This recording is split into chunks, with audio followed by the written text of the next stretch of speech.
some people are wired to focus on how, and we put them in the creative meeting, and that meeting is not for how. That meeting should revolve around anything being possible. And so someone throws out an idea, and then a leader, instead of saying, wow, let's explore that, someone in the room goes, how? Well, now everyone immediately got misdirected. Their mind shifts to how something's going to be possible. They realize it might not be. And then that good idea never becomes great because it never got developed. Hey everyone, this is David Paull. On this episode, we're talking with Harris III. Harris is an illusionist, storyteller, and renowned communicator. He's helped audiences around the globe discover a life beyond their imagination. He was named one of America's most influential young people by the Catalyst Conference, and he's made a number of film, television, and countless live event appearances. This is a really interesting conversation. I first met Harris when I attended the Story Conference that he and his team put on every year in Nashville. It's a conference where storytellers, creators, and marketers come together to explore new ideas, and I was really blown away by it the first time I went. In this conversation, we're going to talk about a number of things. We're going to talk about how Harris's craft was really influenced by the fact that he was bullied as a kid and he needed to find a way to work himself out of that and find his place in the world. We're also going to talk about how Harris uses misdirection as an engagement tool, but really the difference between deception and persuasion as the two different sides of misdirection. We're going to talk about really the only way to persuade people and move them to action is to shift their attitude and their mindset. And Harris is going to take us through some of the ways that he does that through speaking engagements and live events. And finally, we're going to talk about the importance of finding your wow and not just your how, and letting imagination take over and not worrying so much about how you're going to get something done, but first focusing on what's possible. So this is a really fun conversation. I hope you enjoy it. And we're going to kick it off with Harris giving us a little bit about his background. Well, I will try to keep it as brief as possible because it really is a long story with a lot of details. But, so much of it began at 9 years old. That was a major turning point in my life. When I was 9 years old, I was living in a small town in southeast Tennessee. My parents had minimum wage jobs. My dad worked at a factory. My mom was a housekeeper at a college campus. And I was kind of the bullied kid at school that wasn't really good at anything, sucked at sports, wasn't really good at anything else. And then I'm 9. My grandmother gives me a magic kit for Christmas, this box of magic tricks. And at first I thought it was kind of dumb. Wasn't really interested. A couple of days go by. I get bored. I do my first trick for my mom and dad. The look of wonder on their faces was not only empowering to me, but it also awakened possibility. And I began to imagine that, kind of a whole new life. And so that's what began the process of me dreaming up this idea of what if I could travel around the world doing magic shows. When you're the bullied kid that's picked on all the time, magic becomes somewhat empowering, right? Because you're doing this stuff and nobody knows how it works. And so when you perform it, people kind of give you this look of like, I don't understand what just happened. And so internally, you kind of feel this empowerment of like, whoa, this is actually pretty cool. So fast forward, by the time I graduated from high school, I'd performed magic, in almost all 50 states, been booked by request and literally across the U.S. And then started doing tours in Europe and Asia and Canada. Started performing on a cruise ship in the Caribbean as a teenager. And so turned 21, thought I'm going to get out of my little small town, was making great money doing magic. So moved to Nashville, Tennessee, thinking it was going to be a portal to another big city like New York or LA. And here we are 13 years later, I'm still in Nashville. So still performing magic full time. I travel around speaking, performing, and telling stories from the perspective of an illusionist, about 50 to 75 events a year, while simultaneously consulting on other people's events, running an amazing conference called Story, and serving that creative community and a whole bunch of other stuff. Yeah, I can imagine that same story could be rolled out into a very, very long story. But yeah, you could just name a year, and we would go back to that year. It's like, let me tell you all the stories from that year. Right? Yeah, exactly.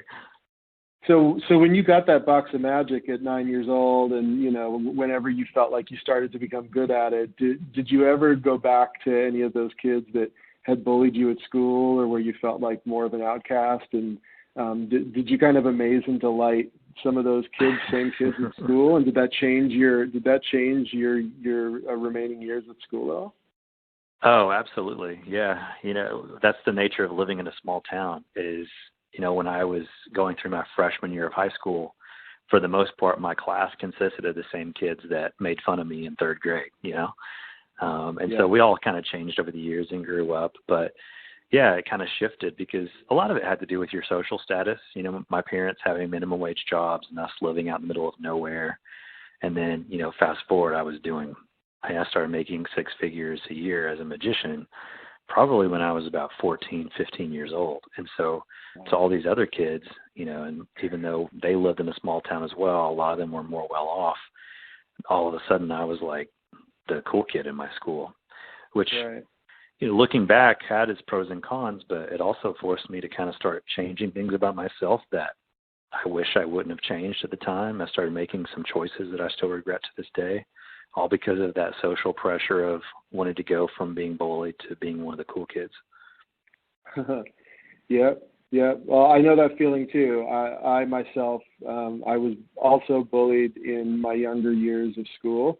Never really had a wicked cool side gig of magic to work my way out of that. So it really just came down to me and the other kids all kind of growing up a little bit. And I found myself really kind of getting into this small group of misfits where none of us really felt like we belonged anywhere else, kind of like maybe a breakfast club kind of situation, but we all clicked. And it's funny, I met my wife in that clique, and I still have a couple of good friends that I'm still friends with back east. I live out in Portland, Oregon now, but that was some life-changing time. Middle of high school is when that happened.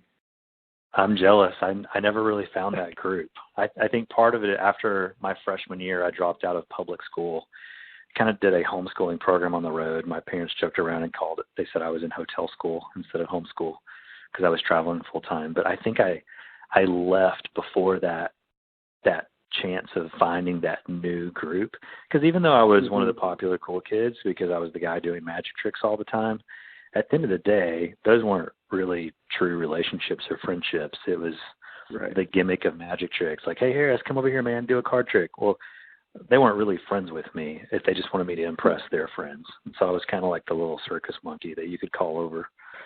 And so I kind of went and did my own thing, just started traveling full time, and didn't really have that support that you're talking about.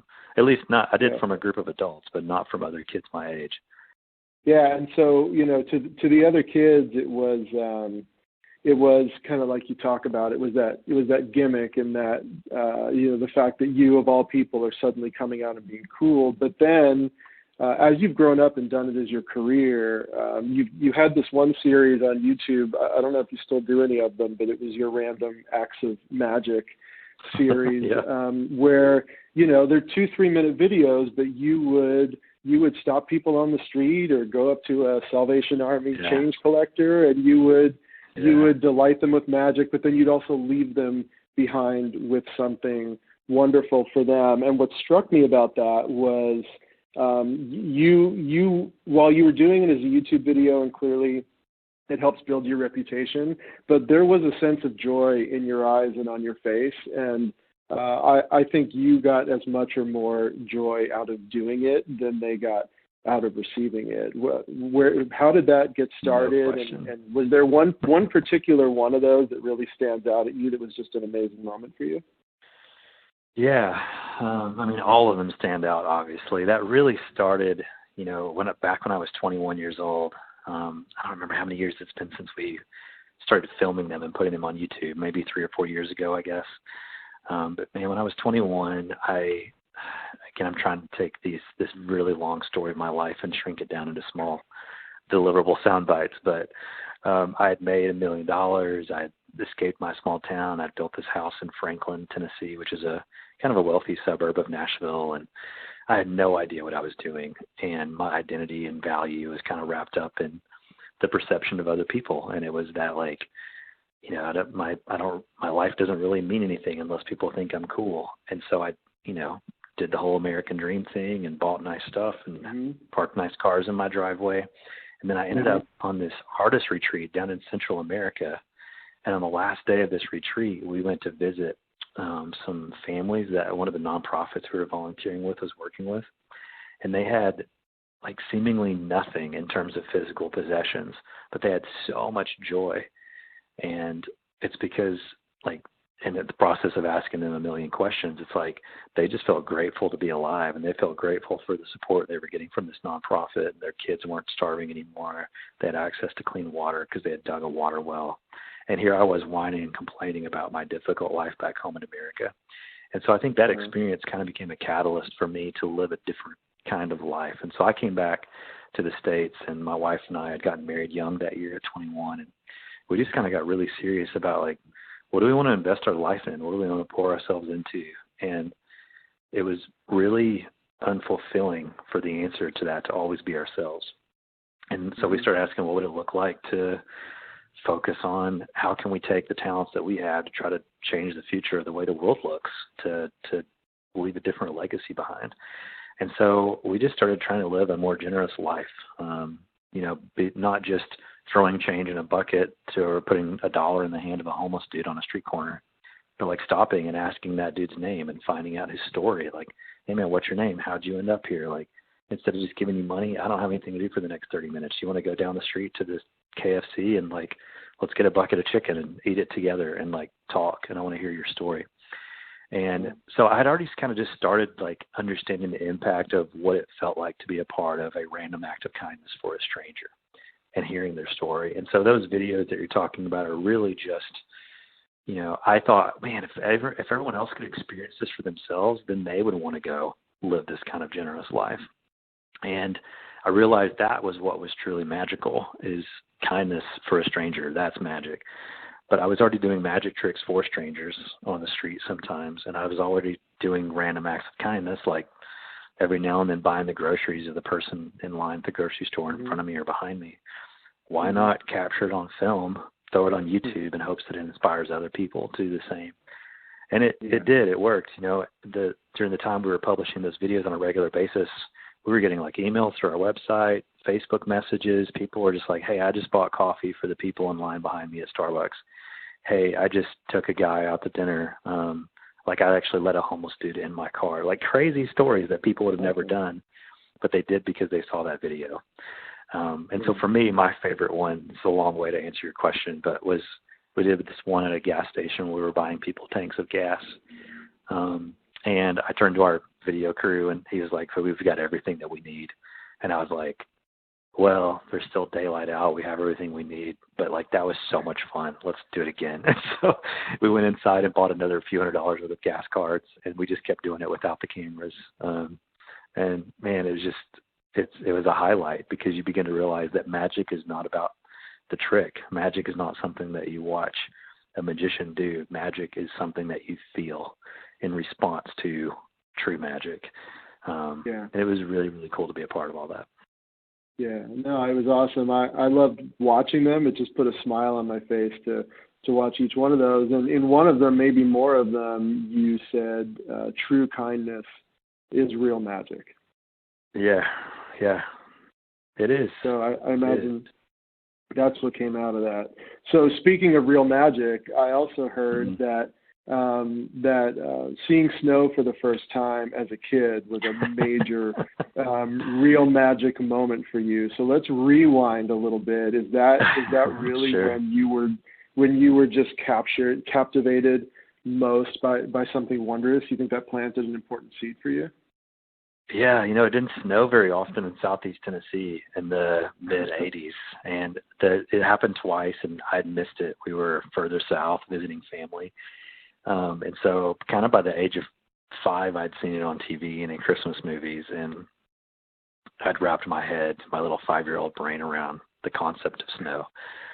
but ended up seeing it at 6 years old over Christmas at my grandparents' house. My dad was originally from St. Louis, and so we finally convinced my parents to take us to St. Louis for Christmas instead of my grandparents coming south, which makes sense. You know, they're like, we want to come down where it's warm, and trying to convince my parents to drive north where there could be snow just didn't make sense to them. So that was the transition. And yeah, man, it's something that I obviously thought was very magical at the time. And then in the cynicism of my teenage years and early 20s, I lost its appreciation for it. So a few years ago when I became a dad and began to wrap my head around the concept of what, you know, quote unquote, real magic is, that's when I went back to understanding the value of that snow story. Because it's a perfect example of something that we all wish for and desire and crave as kids. And then if we experience snow on a regular basis as adults, we kind of like roll our eyes and be like, oh, it's just snow. If anything, it's annoying because it gets in the way. It's harder to drive depending on what part of the country you live in. Like you've got to rush to the grocery store and buy milk and eggs and bread. It's cold. But like when you view it through the mind of a child, it's truly magical. And I see that with my kids too. They, you know, a few flurries start falling out of the sky and they just freak out. They're just so thrilled by it.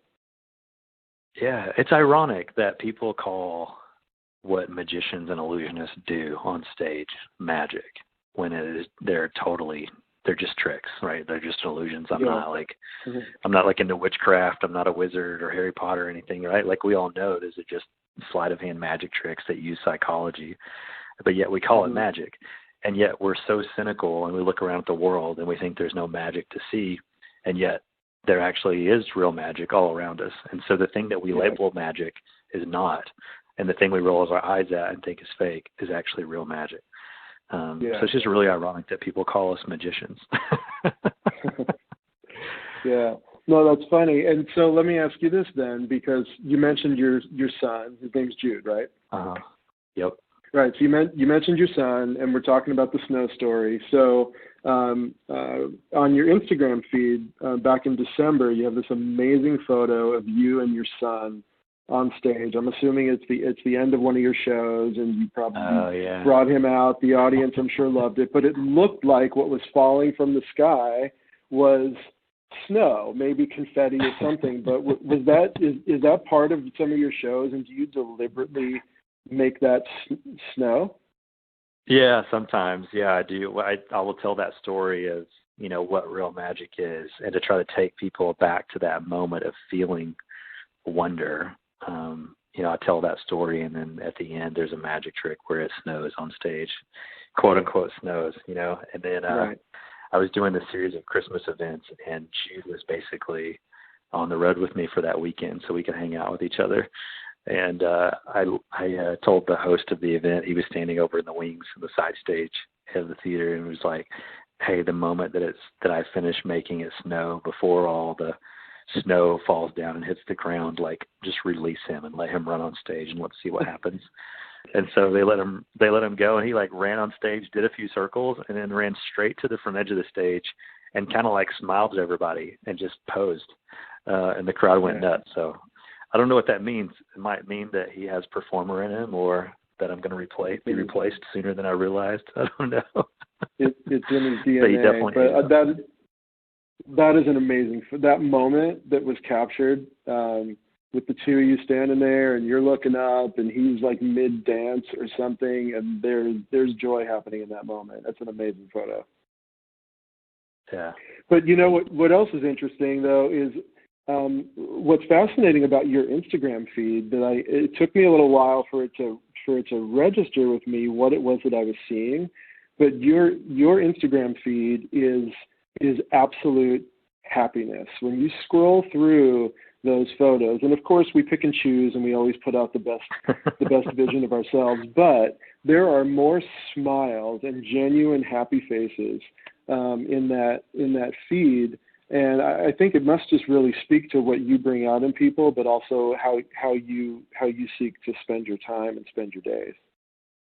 Oh, thanks, man. It's I agree with you. We do have a tendency to kind of curate our social media presence with the highlights. It's the highlight reels. But I try to be transparent. But I think it's still possible. It's still possible to because I think it's impossible. I do this thing every weekend where I do this public display of gratitude, which is just me posting a picture of something and then commenting about, here's at least one thing. It's usually 3 things easily that I'm grateful for this week, because I've discovered it's really, really difficult, if not impossible, to be unhappy and grateful at the same time. And so it doesn't mean my life's perfect. It's easy to scroll through an Instagram feed and make it look like it's perfect, but it's really not. But that doesn't mean that you can't have joy amidst all that stuff.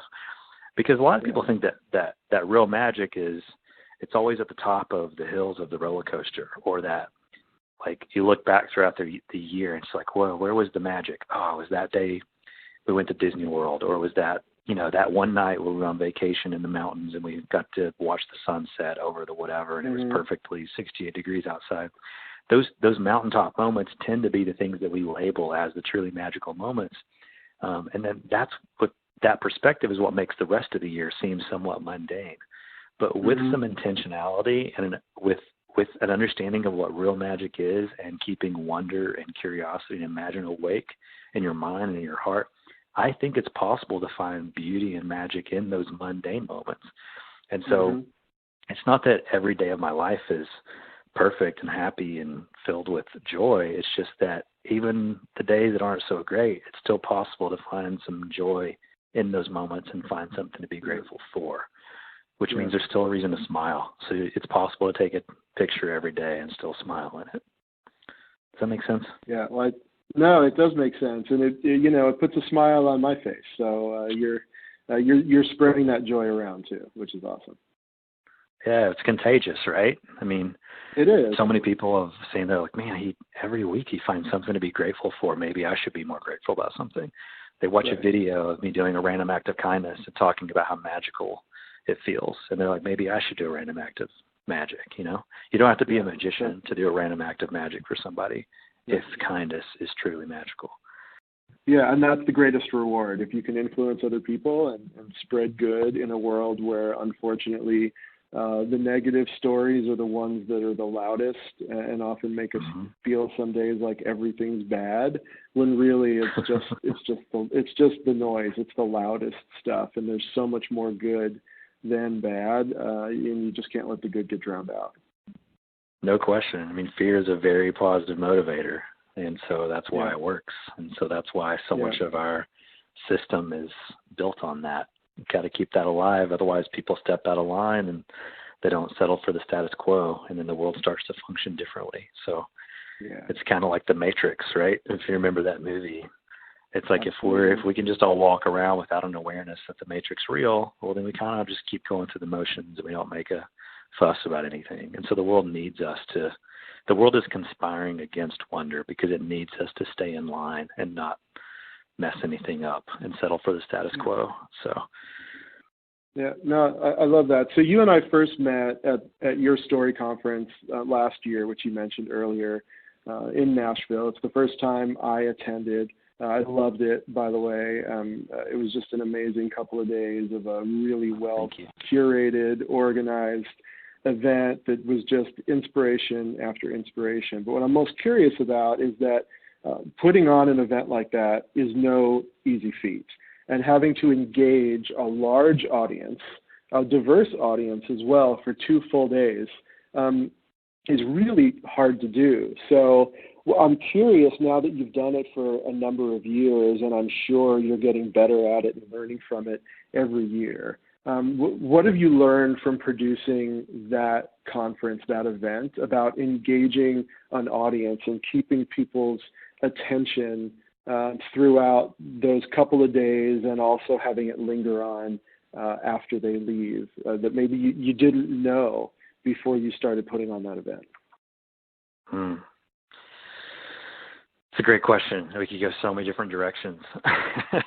Unfortunately, the bad news is that there's not like a black and white framework or template for it, right? That so much of this stuff is not science. It really is an art. It doesn't mean that there's not some science in it and that frameworks aren't helpful, but it's much more of staring at a blank canvas and figuring out what and how should I paint versus here's a coloring sheet with some numbers on each blank, and you just assign the right colors and fill in the right colors.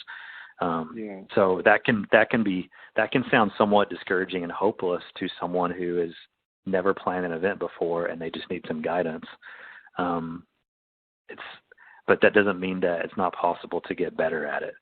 I know that's not necessarily that's not the fun answer to the question, but it's hard to really jump into that conversation without at least prefacing with that. But that said, I think there are some things that do matter. And one of the things that I've learned is that everything is about story. Stories it's literally the operating system of our brain. Stories are how we make sense of everything in the world around us. And if no one is telling us a story intentionally, then we are telling ourselves a story about what we think is being communicated to us or how we're trying to make sense of what it is that we're experiencing. And so some of it is cheating because I'm doing a conference called Story that is about storytelling for a room full of storytellers. And so we share that in common. And it's pretty easy to say, okay, cool, these people are here to learn how to tell stories, and that's what we're here for. So we get to teach them how to do that. And it's as simple as that sounds. I actually think it's one of the steps that most people don't understand. They don't really understand what the big idea is. They don't really understand the true reason why people are coming to their event or even why they're doing it. When we go in and consult with people because they bring us in to try to make their live experience or their live event better, most of the time when I sit down in a conference room and be like, okay, cool, what's the thing that you want everyone knowing when they leave? Most people often don't know the answer to that question. It's kind of all over the place. It's like, well, we kind of want them to do this, or it'd be really cool if, we could drive attention to this, or, this session. I'm like, yeah, let's forget about all for just a second. We can dig into the details later, but what's the one thing? Because at the end of the day, if you can't tell people what your 2-day event is about in such a simple way that when the doors open at the end and people start flooding out of the venue onto the streets, if a dude rides a bicycle up to one of those attendees and says, hey, what was going on in there? Oh, it was a conference about blah, blah, blah, blah. Oh, what did they say? If you can't define in a single sentence what you would hope that attendee would say to that stranger on a bicycle, then your event is not going to be effective because you don't know why you're doing what you do. And so I think getting really, really focused on what is the big idea that you want everyone in your audience to walk away with is a really natural first step. And then everything is about creating an environment and an atmosphere around that big idea. And I think the second thing I would say is probably that most people, we have a tendency to just tell people what we want them to do, because all of us are doing events, putting commercials on TV, doing marketing, having meetings. We're doing all this activity to try to get people to take a certain action, whether to buy a product, to attend an event, to change something in their life, to make a different choice. It's all about driving some sort of specific action. And what great leaders have known for years is that instead of focusing on changing someone's action, you have to focus on changing and shifting their attitude and mindset, because our actions sort of automatically flow out of our attitudes. And so if you try to tell someone to take a different action or to make a certain choice without shifting their attitude, that's going to be very short-lived, right? They're not going to take the action that you want them to take for very long because their attitude is still the same. And what I've discovered is that there's actually a third level that most people don't think about in live event world, and that's atmosphere or culture or environment, whatever word you want to use for it. Like if we're like all floating around on the International Space Station, I think just the atmosphere that we're in for a couple of days, it's going to change our body chemistry and our mindset and our attitude. And then automatically our actions are going to change out of that. And so the greatest way to shift someone's action is to change their attitude. The greatest way to shift someone's attitude is to put them in a culture or an atmosphere where their attitude automatically changes, and then they take the action out of that. And so I don't want to simplify it too much, but at the end of the day, man, what we're really trying to do over the course of those 2 days is to create an atmosphere around a big idea. It's not to get on stage and tell you what action you need to take when you walk out of the door at the end. It's our goal to create an atmosphere that shifts your attitude to an attitude of possibility. And then I think you naturally on your own are going to figure out what actions to take out of that, because your attitude has been shifted by the environment we created. So most people don't think about atmosphere. We think atmosphere is everything. And that's why we pour so much effort into it. So identify a big idea and then create an atmosphere where people walk away understanding that big idea. Yeah. Well, you're definitely well on your way to that. I'm sure it gets it's better and better every year. Last year was my first. I'm looking forward to this year. But I was taken by, now that you describe it that way, especially, I realized it was happening around me without me even realizing it all the time, where there was constantly this environment and culture that was being formed throughout those 2 days that put me in a certain mindset, and then that gets reinforced by people on the stage and by the attitude of your staff, and it really did become much more than a series of talks, and it really becomes an experience. Yeah, totally. Because if we just tell you to go think bigger, but we don't inspire your attitude to embrace possibility so that you can think bigger, I think we failed. And so, stories about creating that atmosphere of possibility so that your mindset changes, and then you're willing to take the actions that you probably already know how to take. Most creativity is this weird thing that even scientists can't figure out where it comes from sometimes. There are parts of it that are transcendent. And so I believe that you are uniquely creative, that you can figure some of that stuff out on your own. It's getting people to believe that that's possible, that they are creative, and to get them outside of their, the trappings of their normal mindset so that they can actually think in creative ways. And outside of that, just valuing the idea of story. Like Story Conference begins with a story on Thursday morning, and Friday afternoon finishes with a call to action to go live that story out. So while teaching people about how to be better storytellers and discussing about storytelling trends and industries, we're also telling people in a story and inviting them into a story. Yeah, no, I think it's great. And look, nobody ever gets into the live event business to get rich, maybe not even to make money at all. It is a tough business. So another one of your Instagram photos actually has you in the backyard of your house making set pieces for story. Is that, are you and your family really that hands-on crafting by hand in your backyard?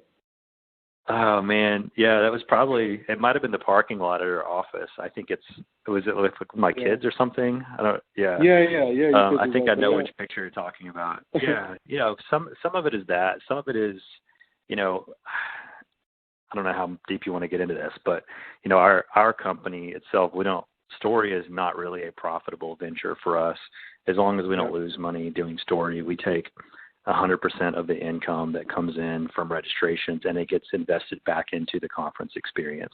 One, because we consider it a passion project, but two, everything else that we do as a company that does make us profitable pours out of the talent that we showcase at Story.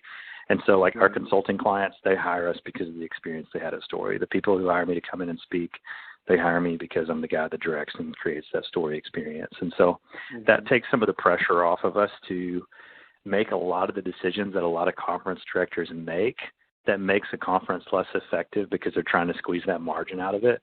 I think part of what makes people appreciate stories so much, and they don't even necessarily know this at the time, is that there's nothing there that is focused on profitability or monetizing every single aspect of the conference. There's a long list of ideas that we never get to, that we greenlight them one by one as registrations come up many times in the last few days leading up to it. And so if there's something that we want to do and I get a bid back from a fabricator, and like there was a neon sign that was like 12 feet by 10 feet. It was this massive neon sign hanging above the stage last year. You can see in a lot of the conference photos as a carnival of curiosity, and it lights up. And I think the bid we got back from one of our fabricators, the best one was like $27,000. And I was like, I just felt very strongly, our set designer felt very strongly that was an anchor part of our set. And so when we get in those situations and the budget's not there for it, we're just the kind of people that roll up our sleeves and we fabricate the sign ourselves. So me and Josh, one of our coworkers, and I let my toddlers come participate every now and then, but that's just for fun. But we go get some materials and set up shop in the office parking lot and start building stuff. I love that. So you talked a little bit earlier about how it's funny that that they call what you do on stage magic, and that real magic is often not appreciated for that. So in a way, you are a walking paradox, right? You are a master of misdirection, an illusionist, and yet at the same time, your work is all about focusing people, whether it's focusing a client on a big idea or focusing an audience on what's happening on a stage or in an environment. So how do you use both misdirection and focus together to create these kinds of experiences or engage an audience in the way that you do? Yeah. I mean, it helps if you look at misdirection through the lens of it could be both a good or a bad thing, right? Like if you're walking through a tourist area, have you ever seen a sign that says "Beware of pickpocketers"? If you ever see that sign, a lot of the signs are put up by pickpocketers. The first thing that you do when you see that sign is you immediately feel your pocket to make sure your wallet's still there. And what you don't realize is that the guy over in the corner reading the newspaper, you just showed him where your valuables were, so he doesn't have to guess which pocket they could be in. And then in order for him to pickpocket you is all about the misdirection. People who have been pickpocketed, almost all of them have a story of I remember this person came over to my table and she was holding a baby, or at least I thought it was a baby, or this guy bumped into me and then immediately apologized. Or we've all seen the spy movie where the guy has to pickpocket a phone off of somebody and he bumps into them at the train station. There was always that moment of misdirection. And so misdirection, deception, whatever word you use to describe it, sometimes gets a bad rap. But really the only thing that labels something deception or persuasion is the motive behind it. So the principles of deception that we use as illusionists are pretty universal. I do magic tricks to trick people in the same way that salesmen sell cars or makeup, in the same way that writers write political speeches. The principles of persuasion are labeled as influence, positive influence, or deception, depending on the motive of the person using them. So if I'm trying to rob you, it's called, oh, he deceived me. If I'm trying to persuade you to make better choices in your life, you're like, oh, he's just a really influential, positive leader. And so what that has taught me is that these different principles that make magic tricks possible, because they're universal, they can be used to teach people certain things. And if one of those principles is misdirection, that means I can use misdirection to distract you in order to deceive you, or I can use misdirection with my 4-year-old to get him to focus. So he's getting distracted by something else, and then I'm misdirecting him to focus him back on what I'm to focus on.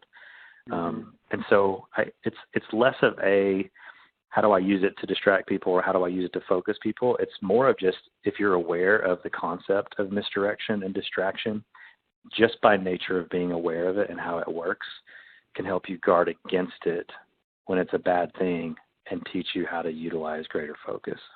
Does that make sense? Yeah, and totally. The other thing it has taught me is that just because you can't see something doesn't mean it isn't there, right? If I misdirect your focus away from the secret to the trick and get you to look at what I want you to look at, then you forget about the fact that there's something else very real behind you or beside you or above you and underneath you, and you think it's not even there just because you didn't see it. And that idea is powerful for anyone who is trying to problem solve or perform creative thinking or innovation. Oftentimes we don't innovate because we think there's not a better idea out there, or we overlook someone's potential because we can't see that potential. But what misdirection has taught me is that we misdirect ourselves. We don't believe that something is real because we can't see it, but just because you can't see something doesn't mean it doesn't exist.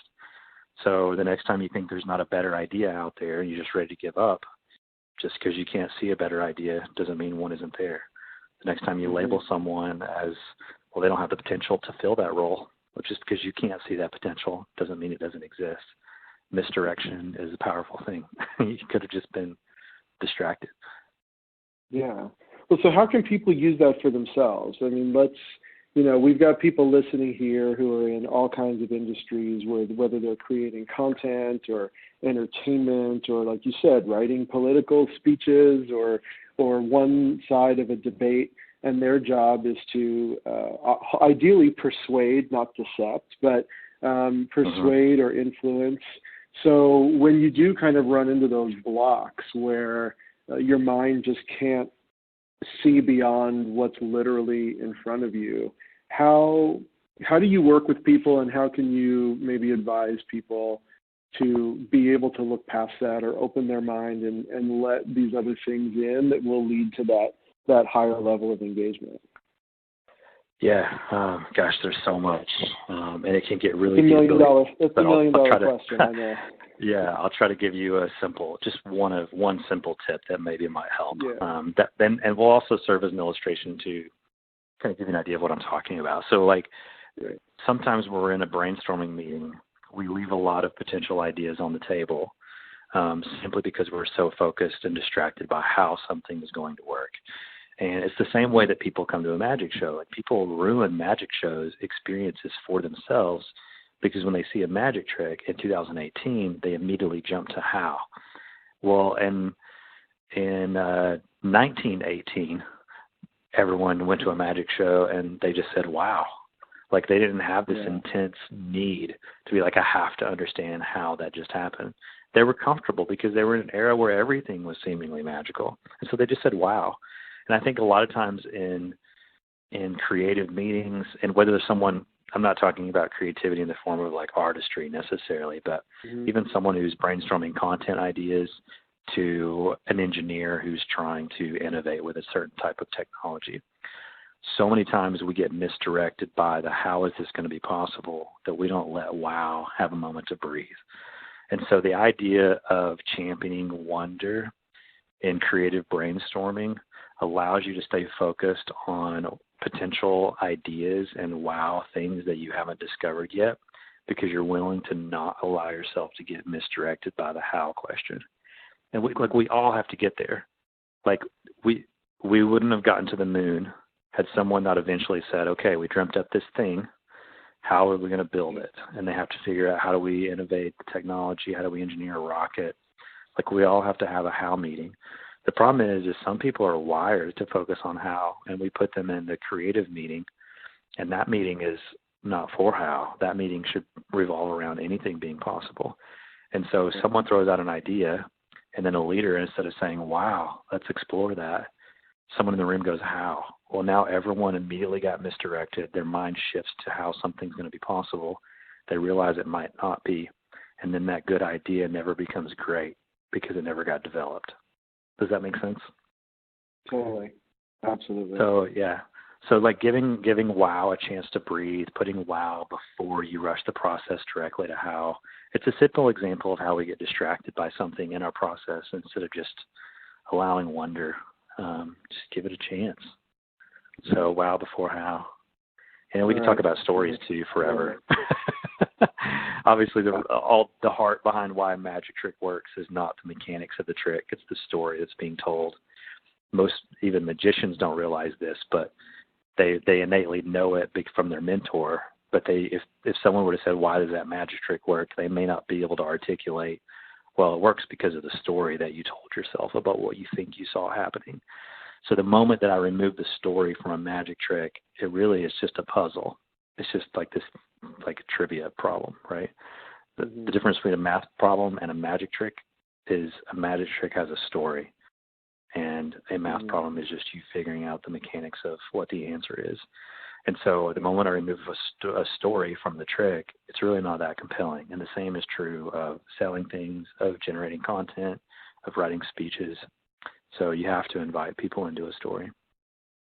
I love that. And honestly, I think that's where I want to stick an exclamation point on this conversation, which I hope is the first of many, but ending on wow, not how. And I really want people to be able to go away and think about how they can bring that into their work, into their life, into their family, and not immediately shut down things with worrying about how are we going to do it, how are we going to afford it, how are we ever going to get people to buy it, and instead just enjoy the exploration of what's possible and see what comes out of that. I think if that's the lesson that we can take away from this conversation, I think that's huge, and I thank you for that.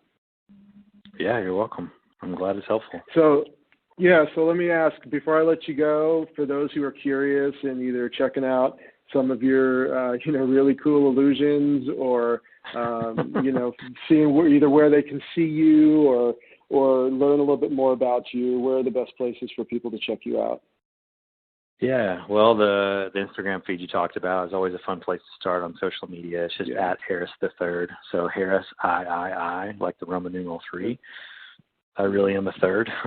So in my family, there are 3 of us, but I am the first magician. And you can also look up videos online, harristhethird.com, or you can type in Harris the Third into YouTube. And then for all the other things we have going on, the best place is just to go straight to the Story website. Story is a really special creative community that is made up of not only artists, but anyone who believes in the power of stories. So yeah, a lot of them are filmmakers and photographers and writers, but a lot of them also find themselves in corporate workspaces, and they wouldn't label their role as very creative or artistic, but we still believe that they are creative and that they are a storyteller. So the thing that everyone in that community shares in common is that they believe in the power that stories have. So that website is storygatherings.com. We do a variety of gatherings. Gathering is really a part of our the brand that we are just simply Story. And so we have the conference. We do these local free gatherings around the world. We do workshops in different regions. It's a lot of fun. So storygatherings.com.